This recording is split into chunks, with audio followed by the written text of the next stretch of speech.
$800,000 bail for a man accused of sexual assault. Hi again and welcome. This is Links 007 TV News Report, and we'll be right back with the full details to come. Welcome to Links 007 TV News Report, providing you with the best in local and international news updates. This is a place where you can get the most reliable and informative news information.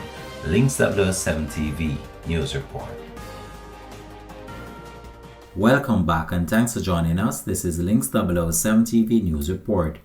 A 36-year-old man accused of sexual assault was granted bail of $800,000 with surety when he appeared in the St. Catherine Parish Court on Friday. Attorney Richard Lynch made a successful bail application when he told the court that the act was consensual and that the report was made out of malice.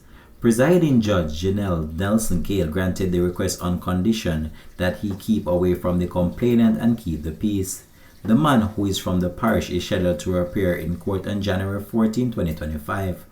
Allegations are that the complainant, who had a relationship with the accused, was sexually assaulted by him on November 18. A police report was filed by the woman.